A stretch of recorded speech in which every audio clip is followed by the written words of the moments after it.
আসসালামু আলাইকুম। আশা করি আল্লাহর রহমতে সবাই ভালো আছেন। আজ আমি রান্না করে দেখাবো চিংড়ি মাছ, পালং শাক এবং মিষ্টি কুমড়া দিয়ে একটা রান্না। এখানে আমি 2 আটি পালং শাক ভালো করে ধুয়ে কেটে নিয়েছি এভাবে।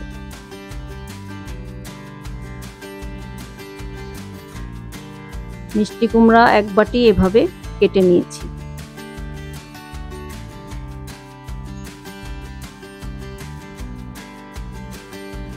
মূল রান্নায় চলে আসলাম। প্যানে তেল দিয়ে ভাজা শুকনা মরিচ দুটো দিয়ে দিলাম।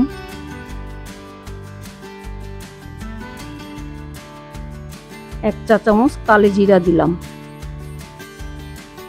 ফোড়নটা একটু সুগন্ধ বের হবে। এরপর পেঁয়াজ কুচি দিয়ে দিলাম 3টা। একটু ভেজে নেব।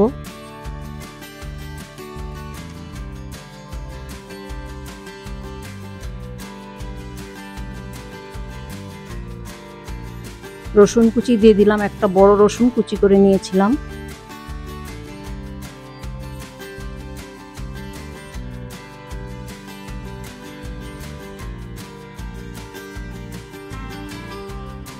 চিংড়ি মাছ দিয়ে দিলাম 100 গ্রাম পরিমাণ। একটু ভেজে নেব।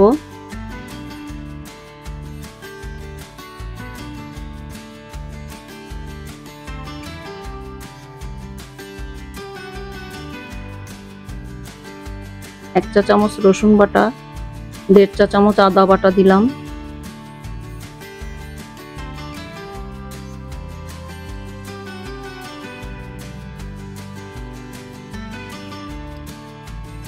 হাফ চা চামচ হলুদের গুঁড়া, হাফ চা চামচ মরিচের গুঁড়া, 1/4 চা চামচ ধনের গুঁড়া দিলাম। আবার একটু মিশিয়ে নেব।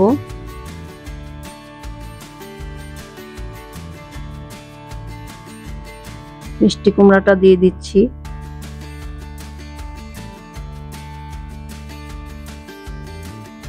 মিষ্টি কুমড়াটা একটু ভেজে নেব।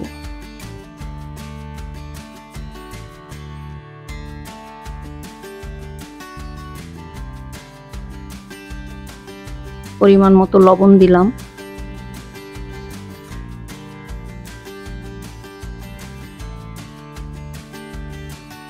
হাফ চা চামচ চিনি দিলাম।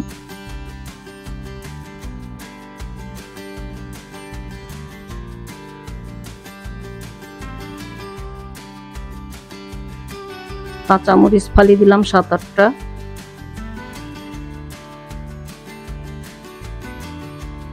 এখন পালং শাকটা দিয়ে দিচ্ছি। পানি দেওয়ার দরকার নাই, শাকই পানি ছেড়ে দেবে।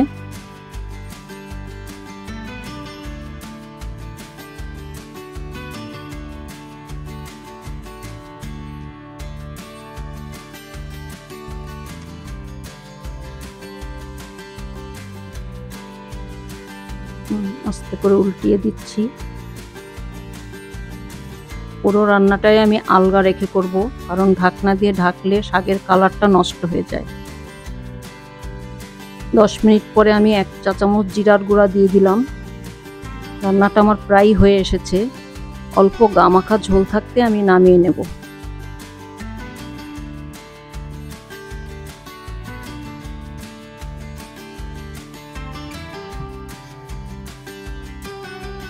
হয়ে গেল আমার চিংড়ি মাছ দিয়ে মিষ্টি কুমড়া ও পালং শাকের রান্নাটা।